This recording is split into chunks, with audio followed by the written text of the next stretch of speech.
So, as promised reception, we are starting a new story today. It is called Whatever Next. Now, I first just want to apologise because this book has been very well loved by past reception classes, but I'm sure we'll manage. Now, just like we did with the Owl Babies, we're going to have a look at the front cover to see what we can find out from it. Now, what can we see?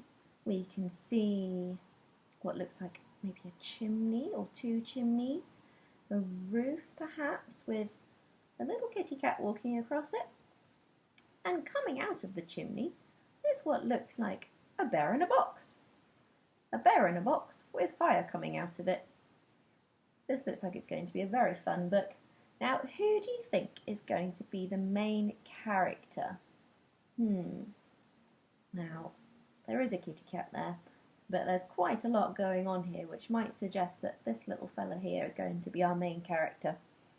How do you think they are feeling? Let's have a look at his face. He's got a very big smile on his face, so it looks like he might be doing something fun or exciting. He looks quite happy to be doing it. Where are they? Well, as we said, it looks like some kind of chimney and roof. And if we have a look at the background, we can also tell maybe what time of day it is. If it's quite a dark sky, we can see some stars. It looks like it is probably night time, I would guess, which is maybe a clue as to why I picked this story for our topic. Where do you think he's going? Now that is up to you to guess or predict. Predict, that fancy word that we've used before to guess what's coming next. Where do we think he is going? Right, now let's have a look at the book. As we've said, the title of the story is Whatever Next. I'm looking up here. I think this is the title up here. Let's have a little read of it together. Now, I know it's all in capital letters, so that makes it a little bit tricky for us, so I'm going to help you. Now, if I cover this part of the first word here, it's actually one of our keywords here. Whatever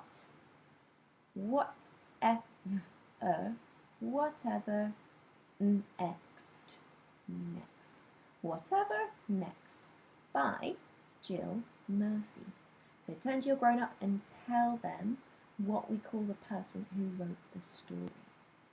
Who is Jill Murphy? She is the author. Well done if you got that. Right, now let's have a read of the story together and then I'll tell you what we're going to do after that. Whatever Next by Jill Murphy. Can I go to the moon? Asked Baby Bear. So now we know the name of the character. Can I go to the moon? Asked Baby Bear. No, you can't, said Mrs. Bear. It's bath time. Anyway, you'd have to find a rocket first. And off he goes. Baby Bear found a rocket in the cupboard under the stairs. He found a space helmet on the draining board in the kitchen and a pair of space boots on the mat by the door. So he's got his rocket, his space helmet, and his space boots. He packed his teddy and some food for the journey and took off up the chimney.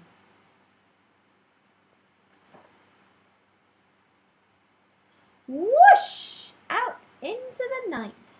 There he is, off he goes, just like on the front cover. An owl flew past. That's a smart rocket, he said. Where are you off to? The moon, said Baby Bear. Would you like to come too? Yes, please, said the owl. Now, as we know, Mr. Owl is flying around there because owls like to go out at night, don't they? We learnt that from our last story.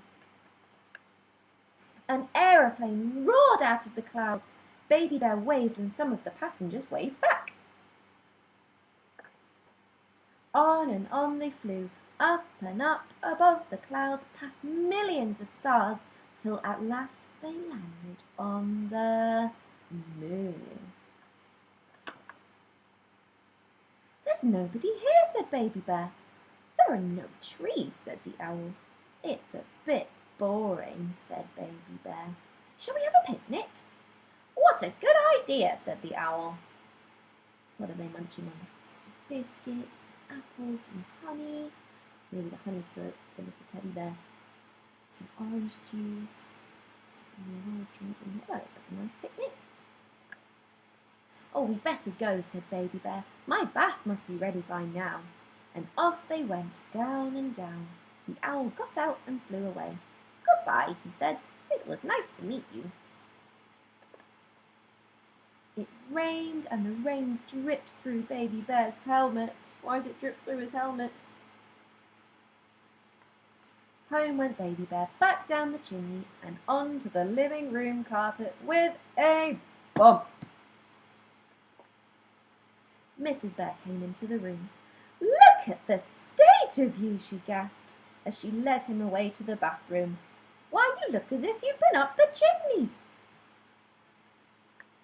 As a matter of fact, said Baby Bear, I have been up to the chimney. I found a rocket and I went to visit the moon. Mrs. Bear laughed. You and your story, she said. Whatever next? He's ready for bed after all his adventures. Now, what I would like you to do is discuss the story. That means talk about the story. What parts did you like? Try and remember all of the things that Baby Bear took up to the moon with him. Then have a go at, just like we did with Owl Babies, I've got lots of pictures here of different parts of the story, but they are not in the right order. So try and think about what comes first out of all of these pictures to start with, and then try and put them all in the right order. As a challenge, maybe you can stick them down on another piece of paper and you could write a sentence under each picture saying what's happening in each one. Then you're going to have a go at writing your own list of things that you would bring on your own space adventure if you were Baby Bear.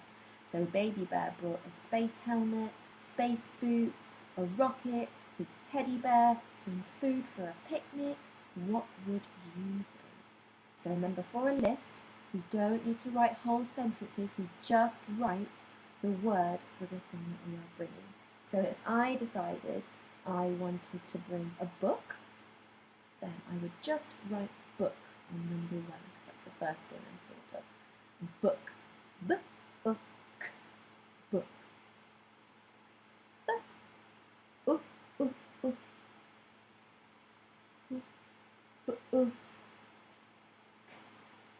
Okay? So have a go at that. You don't have to do all 10, just challenge yourself to do as many as you can. And I can't wait to see what you come up with. Have fun!